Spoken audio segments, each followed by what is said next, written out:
Hi, welcome to goandseetv and another beautiful day in. Now you may have heard the news that Pablo's Cheese Tarts opened up their first North American location in. And if you're visiting, you might be asking yourself, why is that important to me? Apparently people in take their Japanese cheesecake bakeries real serious. When Uncle Tetsu, another Japanese cheesecake bakery, opened their first location in a few years ago, people lined up for hours to get their first slice. And apparently that's exactly the same thing that happened at Pablo's Cheese Tarts when they opened up just a few days ago. So as someone who's never heard about Pablo's Cheese Tarts, or tried Japanese cheesecake, or tried Japanese cheese tarts, there's only one thing left for me to do, and that's to go and see what Pablo's Cheese Tarts is all about. Luckily, Pablo's Cheese Tarts is easily reached by public transit as it is located in downtown Toronto. We took the 505 streetcar there. Just look for these red posts with the streetcar symbol, which are the stops. To get to Pablo's, just get off at the Dundas Street West and Bay Street streetcar stop. You can also walk to Pablo's from the Eaton Centre Shopping Mall and St. Patrick's subway station. Pablo's Cheese Tarts is located at 114 Dundas Street West in downtown Toronto. As you can see, there was a line. We filmed this 1 week after Pablo's opened, so we expected a long line. We arrived at 3:15 p.m. on a weekday afternoon and had to wait 45 minutes to purchase our cheese tart. If you visit on a weekend or after work, you can probably expect longer lines. Of course, these lines may shorten as time goes on.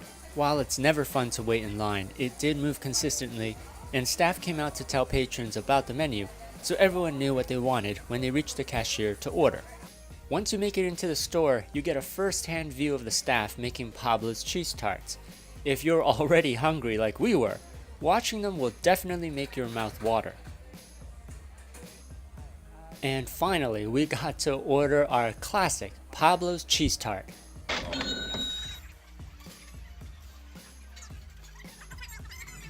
Alright, so we bought the cake at Pablo's Cheese Tarts in downtown Toronto, and now we're finally here able to taste test it. Just for your information, unfortunately due to scheduling, I was not able to immediately eat the cheese tart after I purchased it, so it spent a few hours in the fridge, and so it's probably around room temperature right now. The reason I say this is when you buy the cheese tart, the staff at Pablo's Cheese Tart will tell you, when they bake it and when you buy it, it is medium rare, so the cheese is runny and it's soft, and it looks like in the pictures on the menu. However, they said if you want your cheese tart to be a little more solid, if you don't want the cheese to be running, you can let it sit for an hour or two at room temperature, or you can put it in the fridge. And they said if you chill it, it also tastes good. You can eat at room temperature or you can heat it up. All right, so let's go straight into the cheese part.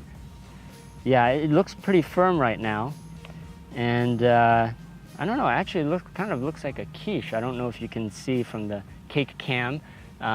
It looks like a little bit of a quiche-like, or it looks like a Asian egg tart, if you're familiar with that. That's what it looks like. And so, all right, so let's try this filling. It's actually very, very good. A lot of times in New York, when you're on the run and you're having lunch on a weekday while you're working, you might jump into a diner, have your meal, and they'll have a cheesecake sitting out there for dessert. So just in comparison to a run-of-the-mill cheesecake you would get at a diner in New York, this is quite a bit less sweet. The cheese filling, for lack of a better word, is nice and light and airy, and it's not as sweet. Like, I feel I could eat quite a bit of this filling, as opposed to a regular run-of-the-mill cheesecake. Usually when I taste it, I feel it's too sweet, and it's very heavy and dense, and you don't feel like you can eat a lot of it. With this Pablo's Cheese Tart, I feel like I could eat a lot of it and not feel, heavy without it feeling overly sweet or heavy. So in my books, that's a good point. It's really, really good. It's not too sweet. Now let's try the crust.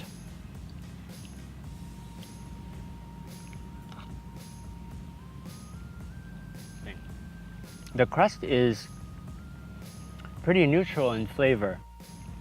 In a lot of the run-of-the-mill cheesecakes you'll taste at casual places, the crust seems to be made of some crumbly material, and the crust itself is sweet. But this crust, which is baked, and it looks like, I don't know how to, kind of looks like a samosa from the outside, like what you would see a samosa wrapper to look like. And it doesn't have too much taste of its own, so it too is also not that sweet.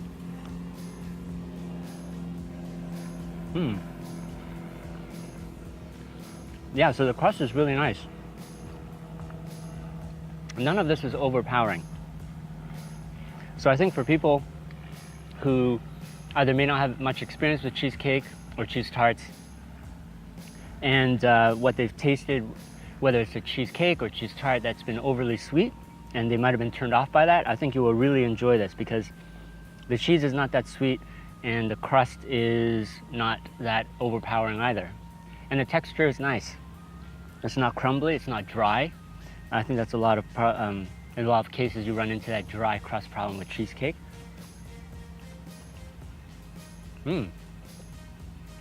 This is really good. When I looked at the size of the cheesecake tart, I think it's 6 inches in diameter. I was thinking it would be too much for one person or for myself to eat.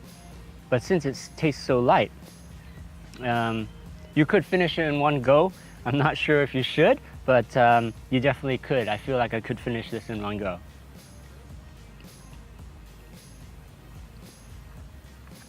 And I think since I've never had a cheese tart before, I made the right choice to have it in the fridge for a little bit. It's firm, like you can see. The cheese is firm.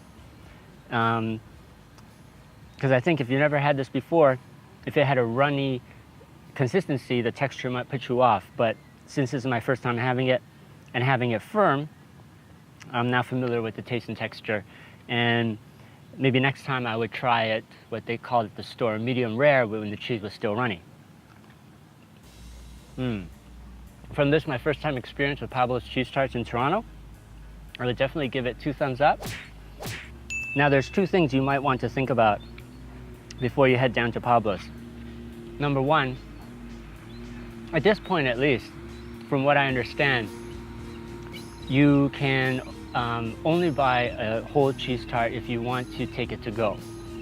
If you want to buy less than a full cheese tart or cheesecake, you have that option. Apparently they have a premium cheesecake, or a cheesecake I saw them making at the store, which the diameter is about the same as a cheese tart, but you can buy a quarter of it, but you have to have that in the cafe, which is in the back of the store. So if you want to take something to go, at this point it seems like the only option you have is to buy a whole cheese tart. Now what's the big deal about that? If you're on a shoestring budget, you may want to think twice about it because it costs 15 Canadian dollars, including tax, for one of these plain cheese tarts. And I got the plain one. They also have a matcha green tea and a chocolate, which were priced slightly higher. So I think those will cost you even a little more than 15 dollars Canadian per tart. So if you're on a shoestring budget and you want to try Pablo's, you might want to go there, sit in the cafe in the back and order some of the cheesecake that you can get by the slice. But if you want to take it to go, you're going to have to buy a whole cheese tart. If you're with a friend, both of you probably, or 3 people, definitely finish off one cheese tart. So there's definitely that option if you're on a shoestring budget. The other thing you might want to think about is, before you visit, is the line. When I went, it just opened a few days ago. So I think it's about 1 week. It opened 1 week ago. I had to line up for 45 minutes. The whole process took 45 minutes from when I got in line to when I walked out with my cheese tart.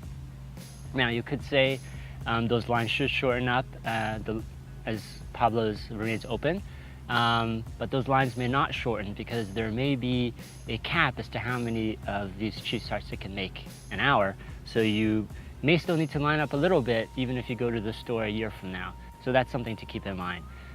But with the cost and with the lineup considered, I would still give 2 thumbs up to Pablo's Cheese Tarts for making a pretty delicious cheese tart.